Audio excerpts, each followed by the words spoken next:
Lunes ng umaga, punong-puno ng estudyante at mga guro ang loob ng Batangas Coliseum. Mula sa iba't ibang universidad at kolehiyo sa lalawigan, nagsama-sama ang kanilang mga manlalaro para sa Universities and Colleges Athletic Association 16th season. Halos dagundong ang sigawan at palakpakan sa loob ng Coliseum sa pagdating ni Governor Vilma Santos Recto na siyang panauhing pandangal sa nasabing athletic meet.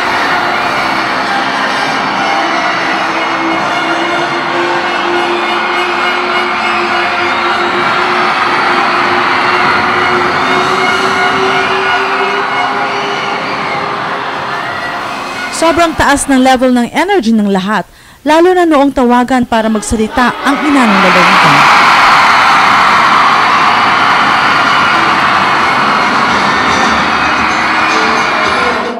Alam niyo po, ang ating academic activities ay napaka-importante, pero I personally believe ang tinatawag din po nating sports activity ay napaka-importante din. Hindi lamang po para sa pangkalusugan, pero ito po ay mayroong napakagandang leksyon na ituturo po sa ating lahat. We will learn a lot of things from these sports. And one perfect example, sa pamamagitan po nito, walang mananalo, walang matatalo. At para po sa akin, kayo pong lahat ay champion na. So sana'y pagpalain kayo ng Panginoon Diyos at maging successful po ang ating Muskaa. And may God bless us all! Mabuhay ang Muskaa!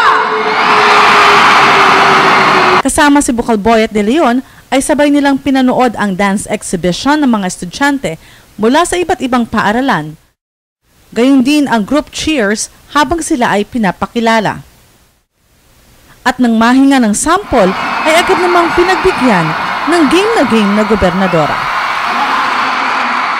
Mula sa tagumpay na nakamit noong Alae Festival 2011, naghanda na muli ang munisipalidad ng Tuwi na maipamalas ang kanilang galing. Imbitado si Governor Vilma Santos Recto sa pagdiriwang ng kanilang Kambingan Festival. Sa pangunguna ni Mayor J. Serrado at ng mga mamamayan ng Tuwi, maligaya nilang sinalubong ang pagdating ng ina ng lalawigan. Naging panauhin din ng festival si Ginang Cynthia Villar na may bahay ni Senator Manny Villar. Baka sa mukha ng mga tao rito sa bayan ng Tuwi, ang tuwa ng makita ang suporta ng gobernadora sa kanilang bayan. At sa mensahe ni Governor V. Ako po'y medyo nahuli kasi nanggaling pa po akong Batangas City.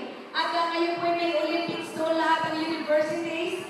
So umattend po ako doon, ay sadya'y punong-puno po yung sports complex. Pero kahit kalayo noon, hindi ako mapipigilan para pumunta dito sa ikalawang pagkakataon sa Tuwi! Ang ating Kambingan Festival! Dagdag pa sa kanyang mensahe sa bayan ng Tuwi, pinaligaya ni Governor V ang mga nagsipagdalo sa pamamagitan ng kanyang sayaw sa tugtuging Sweet 16, kasama si Mayor J. Serrado. Bago magpaalam si Governor V ay pinaunlakan niya ang mga taga-Tuwi na makadaupang palad. Matapos ang pananghalian, sinundan ito ng panibagong activity sa bayan naman ng Balayan. Ang buong pangkat ni Governor Vilma Santos Recto ay masayang tinanggap na Mayor Emmanuel Fronda at ni DSWD Region 4A Director William Naviamos. Itinakda rin kasi sa araw na ito ang distribution ng PhilHealth cards, honorarium para sa mga BHW, BNS at daycare worker at ang turnover ng cheque para sa supplementary feeding program. At sabi nga ni Gov, Salamat natin ang biyayang nakukuha po ng ating pong lalawigan. Huwag tayong tumigil magdasal para sa ating mga kapwa and at the same time, ipagpasalamat natin ang biyaya at kaligtasan na tatanggap ng ating pong lalawigan ng Batangas. Mabuhay ang Batangas! Mabuhay! Mabuhay ang mga volunteers! Mabuhay! Mabuhay ang Pilipino! Mabuhay! Mabuhay po tayong lahat! at makikita ang taos-pusong pasasalamat ng mga tumanggap ng mga benepisyong ito. Mga volunteer po kami mula sa Balayan. Kami po ay nagpapasalamat kay Governor Vilma Santos. Kami pong lahat ng mga daycare worker ay nagpapasalamat po sa inyo Maraming pong salamat. Napakalaki ko pong tulong sa amin ang ibinibigay ninyo, Gov. Mahal po namin kayo. We love you, Gov! Puro ngiti at kawaya ang pinabaon nila sa gobernadora bago ito umalis. At sa tanggapan naman ng punong bayan, nagkaroon pa rin ng pagpupulong sa mga kapitan. Magiliw na hinarap ni Governor Vilma Santos Recto ang mga kapitan ng bayan ng Balayan. At dito nga ay ipinaliwanag ng mahal na gobernador ang proseso ng pagbibigay ng proyekto sa bawat barangay. Masaya sa kanilang mga narinig mula sa mahal na gobernadora, muling nagpasalamat ang lahat ng mga kapitan sa bayang ito. August 14. Bagaman umuulan ay sinadya pa rin ng ina ng lalawigan at ng kanyang mga kasama ang bayan ng Lemery sa bispiras ng kanilang kapiyastahan. Bahagi kasi ng okasyon ang Parade of Business Establishments na binigyang sigla ng mga nagagandahang muses ng bawat establishmento.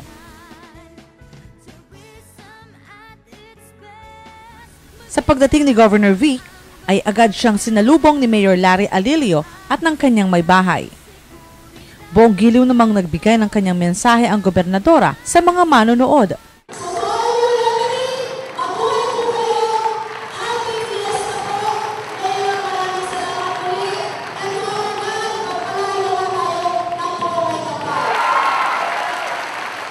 At pagkatapos ay agad na nagtungo sa tanggapan ni Mayor para sa pagpupulong sa mga kapitan ng barangay.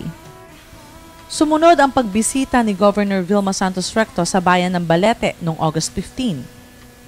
Binisita ni Governor V ang Magapi Elementary School noong araw na iyon. Ang Marcos Type School building kasi sa paaralang ito ay ipinaayos at pinaganda ni Governor V upang maging maayos ang kalagayan ng mga mag-aaral dito. Ang ulan ay hindi ininda ng mahal na gobernador, masiguro lamang na magiging kumpinyente ang mga estudyante sa bagong anyo ng kanilang silid-aralan.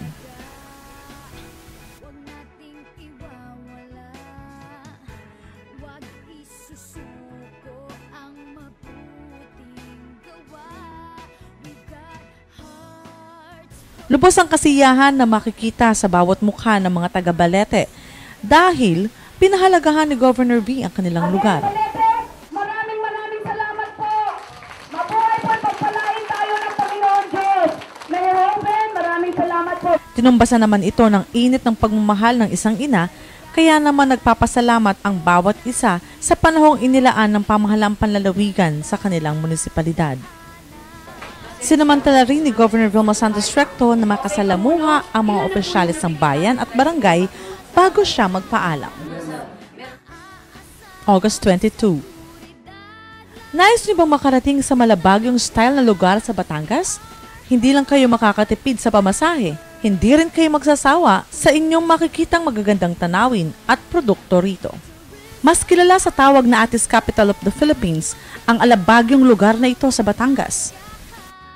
Ngayon ay umaani ng parangal dahil sa matatamis na atis mula sa munisipalidad ng Lubok. Kung kaya naman hindi pinalampas ni Governor V at ng kanyang mga kasama mula sa pamahalaang panlalawigan ang pagkakataong muling masilayan ang Lubok upang matulungan sila sa mithiing mapalago ang atisan ng bansa. Kasama si Mayor Efren Diona at Archbishop Ramon Argelius, binisita nila ang Atis Seedling Nursery kung saan saksi sila sa mabisang pagpapalago ng atisan sa bayang ito. Nagbigay ng suporta ang ina ng lalawigan na si Governor Vilma Santos Recto at Vice Governor Mark Leviste. Third-class municipality ito, tama ba? Third-class municipality. But the way I see things, looking forward someday, hindi magtatagal, ang Lumo ay magiging first-class municipality ng lalawigan ng Batangas. Yung sampalok ko mamaya at yung atis ko. I love you, Lumo! Maraming salamat po!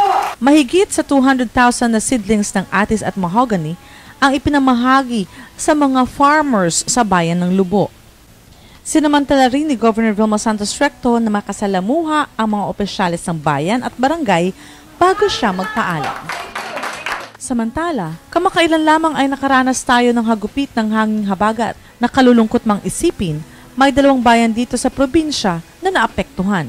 Isa nga sa sumailalim ng state of calamity sa bansa ay ang munisipalidad ng San Luis. Umulan din naman ang samot-saring tulong ang kanilang lugar at ngayong araw ding ito ay bukas palad na hinandugan ng pamahalaang panlalawigan ng Batangas ng ayudang pangmedikal mula sa puso ni Governor Vilma Santos Recto. Nakahanda ang buong pangkat ng Provincial Health Office at ang kanilang mga kagamitan sa Municipal Covered Court. Nakahanda para sa isang medical dental mission. Tanaw sa mga mukha ng mga taga San Luis na malaman ang kalagayan ng kanilang kalusugan at makikita rin si Dr. Rose Osaita na nangunguna sa pagtanggap sa mga pasyenteng nagpapakonsulta. Ang okasyong ito ay dinaluhan din ni board member Boyet De Leon. Nang dumating ang mahal na gobernadora, agad siyang sinalubong ni Mayor Rudy Mendoza at ng mga taga San Luis. Hindi magkamayaw ang mga tao roon nang masilayan si Governor V at sa kanyang talumpati. Andito po kami unang-una po para sa medical mission. Bakit? Kasi ang medical mission po is the only time na masasabi ho natin lahat ay naibibigay ng libre. Ang medical mission, hindi lang ito sa San Luis. Ang medical mission ay iniikot-ikot po namin sa iba't ibang bayan. So kasi itong pag-medical mission natin, pagpapacheck up ng libre, merong mga gamot na maibibigay sa pasyente, at meron pa ho tayong mga gamot na po pwedeng iiwan sa ating pong mga barangay para na sa ganun pag nangailangan ng gamot ay mayroong naibibigay ang ating pong barangay. Okay po ba? Okay. Again, mula po sa aking puso mga kabalikat, maraming salamat po sa inyo. Thank you! Magandang umaga po! Thank you po! Thank you! Di lang sa medical dental mission natatapos ang activity ni Governor V ng araw na iyon sa bayan ng San Luis. Matapos nito ay minarapat niyang kapulungin ang lahat ng mga barangay captain sa bayang ito.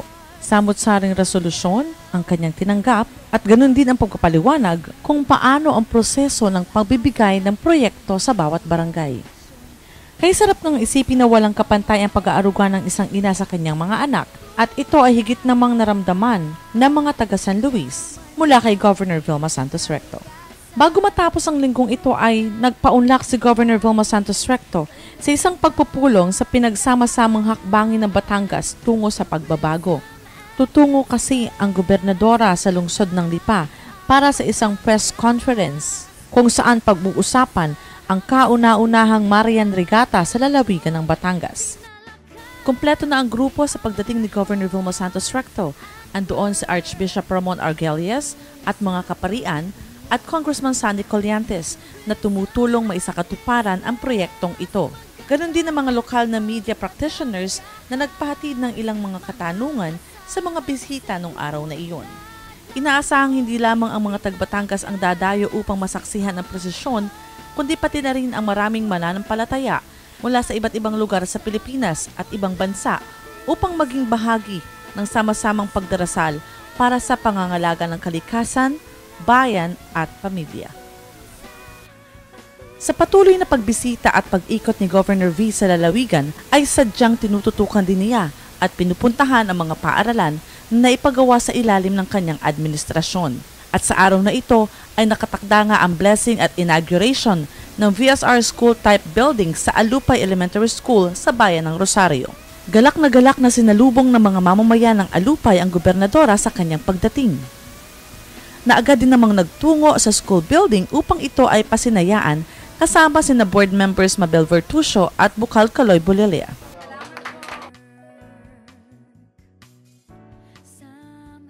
Matapos ito ay munting programa naman ang kasunod kung saan ilang mensahe rin ang narinig mula sa mga bisita at mula rin sa ina ng lalawigan. Volunteers, barangay reporters, PNS, kayong kabalikat ko, mga guro, kasi hindi ko maaabot hanggang kasulong-sulukan ng sityo. Tama ba?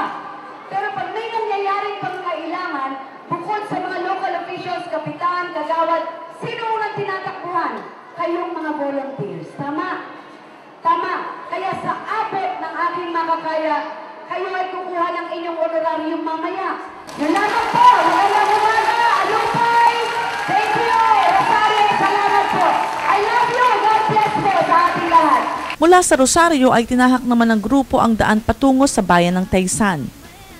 Puspusan kasi ang imbitasyon ng dating mayor ng bayan sa pinag-isang selebrasyon ng kaarawan ni Mayor Vicar at Mayora Coring. Masaya at masigla ang paligid sa kanyang pagdating. Kasama pa rin si Vice Governor Mark Leviste ay nagbigay sila ng munting mensahe sa mga bisita doon. Sa ating mga birthday celebrants. Kami nanggaling ng Rosario. Kasi nag-bless kami ng isang 2-story, 6-classroom school building. At ngayon naman po, andito po ako sa inyong harapan dahil ang isang matalik na kaibigan na tinuturing ko pong isang parang kapatid na lang, yun ay si Mayora Corita, Ate Coring. At ganon din po ang kanya pong may bahay na nagse-celebrate ng kanilang birthday. Ito po yung combined na si Vico. Sa okasyon ding iyon, ay buo ang puwersa ng mga opisyal na patuloy na tumutulong upang lalong mapaunlad ang bayang ito. August 29.